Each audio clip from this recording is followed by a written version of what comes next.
Hi Tom, how are you doing? How are you, Mr. C?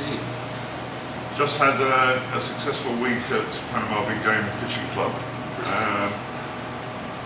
Achieved our first blue marlin, 300 pound on the fly, and lots of other things. For the benefit of other fly fishermen wanting to come to this part of the world, I thought we'd recap your story. Why don't you start off with how did you choose Panama Big Game? How did you come across it? What was your research? And then how you got here? Well, frankly, I've been wanting to catch a marlin on a fly for quite a while. I've caught quite a few sailfish, tuna, and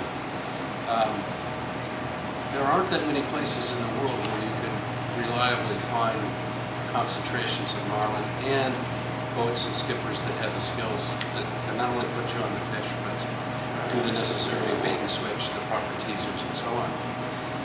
And frankly, my research started online. That's how I began looking. I had this time frame, and I wanted to find a place that was reasonably productive for marlin and sailfish at this time of year. And Google is a wonderful tool, and that's how I found out about you. And I did see the TripAdvisor ratings, which is a very persuasive tool as well. So that began the planning, and then back and forth through your Cherry in the U.S. and with Victor here in Panama. I was excited about the first trip to Panama. I've been to Costa Rica, I've been to Guatemala, I've been to Mexico many times, and a lot of other parts of the world. But you never know. The first time you're going to a destination as a saltwater fly fisherman, especially with the variety of species that you've got here, It's a bit of a leap of faith, isn't it? Well, it's that, and also you end up bringing the kitchen cabinet worth of stuff. I taught flies. I brought lots and lots of different patterns because you don't really know until you get here. As you know, I brought my own fly rods, which unfortunately got lost on the way, which got a slow start. But you were very kind enough to make some of yours available, so we made the best of that. You live in Hong Kong, I understand. I live in Hong Kong, so it's a bit of a hike to Panama. Bit of a hike. Door to door from Hong Kong to Panama City is about a 24-hour trip when you add up the layovers and upward transfers and so forth. But it's an easy shot from Panama City down here. And actually, how did you fly direct to LA and then get a connection to Panama City? Yeah. Okay. So you could have done with a few more stops, really. Well, it wouldn't have hurt. It wouldn't have hurt. And your people in Panama City were just fantastic. Really, from start to finish, the contact that You like the VIP meet and greet? Why don't you explain a little bit about that? Because that's the only way to travel, as far as I'm concerned. You get through all the formalities at the airport, and it's speed and with care and courtesy and you have to be aware everyone gets there, or your bags are being caught. Well, I didn't have a beer, but I had a very enjoyable visit with your liaison person, or as just a dynamo. Very, very good. Any question I had in mind, what do you do this, how do you find this, and so on and so forth. She loves her country, yeah? Oh, she's passionate about it. I mean, she could be an ambassador. She could. For the She country. really could, yeah. Very effective. Anyway, coming back to the fishing. So then from the airport you were taken across town, or did you spend the night in Panama City? I spent the night in Panama City. I wanted to break the trip. And then there's domestic flights. The next day, which was easy. Half an hour to David. Yeah. And then an hour or so. Then about an hour run to the club. And all of your staff, including the driver from David to here. Alex spoke fluent English, interesting conversationalist. Yeah. It's been a wonderful, for me, a first visit to Panama, and I'll certainly be back. Right. So let's get on to what was your impression of the club when you arrived? The club was it what you were expecting? It's remote, it's in the jungle. What I was expecting was basically what I read about on the website, and it's everything that's there and more, because the people really got a wonderful group of people there, including the whole 9 yards, the whole staff. They're just great, very, very congenial, very helpful. As I'm traveling by myself this time. I was originally going to come with a fishing buddy, and at the last moment couldn't make you know, you really are sensitive to customer service because you're on your own. And whether it's at mealtime or sitting around the pool or whatnot, you know, your folks are, they're just naturally congenial and warm. But I noticed the tables were all being pushed together and you were all eating family style here. Oh yeah, you know, I made with some the great rest of friends. the guys, Yeah, I made some great friends, some very, very interesting people. Right. And that's not always the case. I mean, it's luck of the draw when you go to a fishing lodge anywhere in the world. Sure. You usually are going to have some really people that you get on with well, and others that I sometimes think travelling on your own forces you to you meet more people because you have to, really. You know?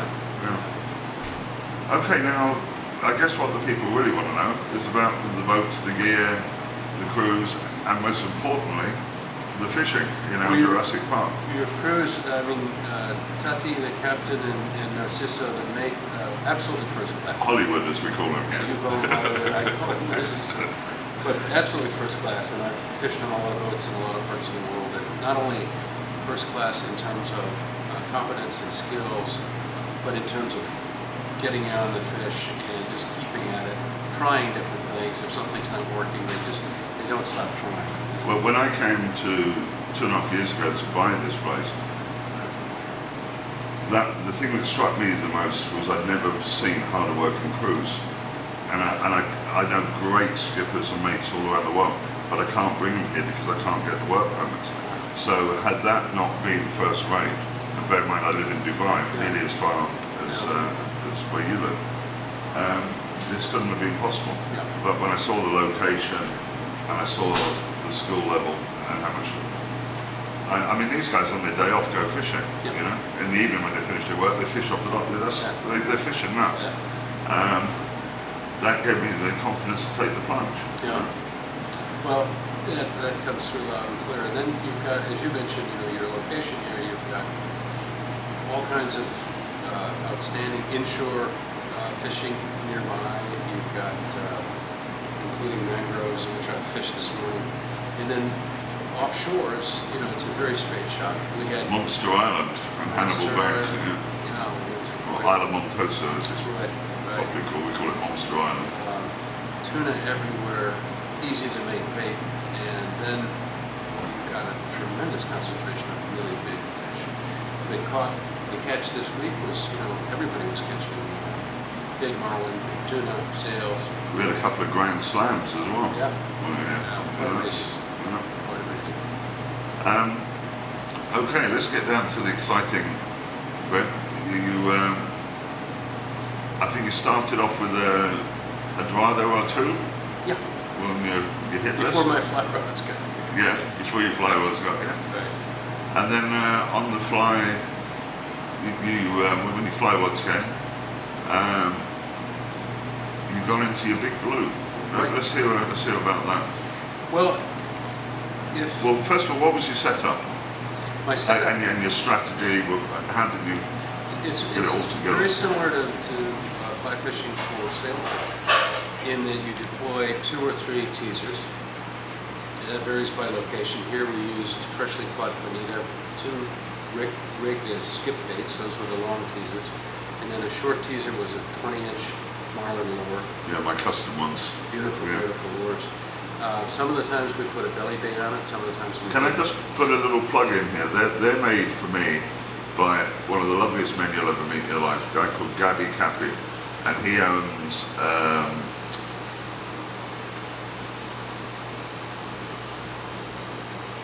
what's the name? They're based in Miami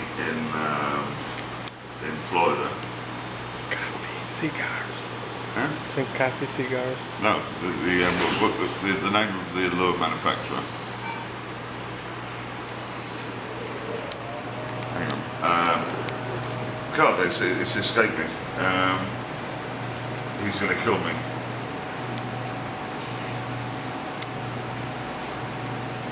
They are. Let's carry on with what you're saying. Okay. It will come to me, and I'll bring it in at the end. Okay. So that's the you've got 3 teasers out, 2 long. In this case, we used bonita as skip baits, and then a shorter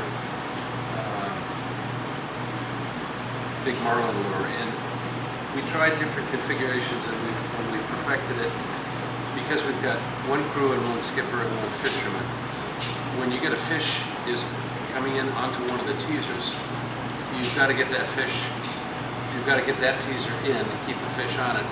Basically, you've got to get the other teasers out of the way.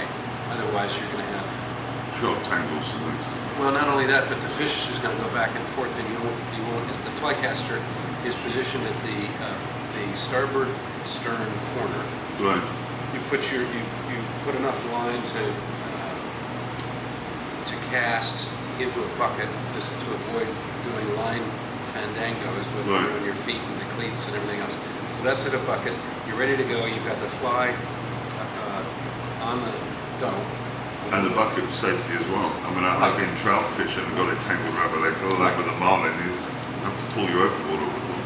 So the drill is that when you get a fish in the teaser, the mate says left teaser, right teaser, middle teaser, so that everybody, because oftentimes the captain or the mate's going to see the fish before the angler does. That's the mate. So everybody then starts to get into position, and depending on which teaser the fish is on, either the mate is the first to move, or the captain, because you've got one teaser is running off one of the captain's reels up above. Right? So Tati's people, if it's we were running the Marlin, right? Off the the starboard outrigger is out. Yeah. The port outrigger is not. Yes. So you can cast. Yeah. Right. So if all goes according to plan, which is always never the case, eventually you get a situation where there's a fish within casting range, and at that point you cast. The teasers should be out of the water, but they're not always able to be out of the water at that point in time, and that's not the end of the world. The key thing is that the fish is lit up. The fish is looking for something, and that's the way. When you drop your fly, preferably a little bit behind the fish, but within, close enough that the fish is going to see it. I use a 12-inch popper, which I tie myself. It's a tube fly, and the popper head is, it slides onto the front of the fly, which is good so that when the fish takes it and takes off, the popper just floats free and it doesn't impede it. Very similar fly we use to catch sailfish in other parts of the world, like Malaysia, Lumpkin. What colour was the fly? The one that worked, both the fish this week was a combination of pink and white, a little bit of red, a lot of flash, big pink popper head. So the biggest pitfall for most first-time billfish fly anglers is as soon as the adrenaline rush is so phenomenal. Right. Once you see that fish turn and take the fly, that at that moment you want to do a trout strike. Right. That's going to lose the fish for sure. Right. And secondly, what you actually want to do is to let the fish take the fly and then turn, because it'll typically turn away from the boat, which gives you an opportunity for a strip strike. And there are different schools of thought on this. I've tried it both ways. Some people believe in a Y strike with the rod in your dominant hand and the line in the other hand, and you branch out like that. Personally, that doesn't work as well for me as a straight reverse. You pinch the line between the rod butt and your hand, and you better have some good gloves on and some tape as well. So you're literally pulling it into, as the fish has turned, right.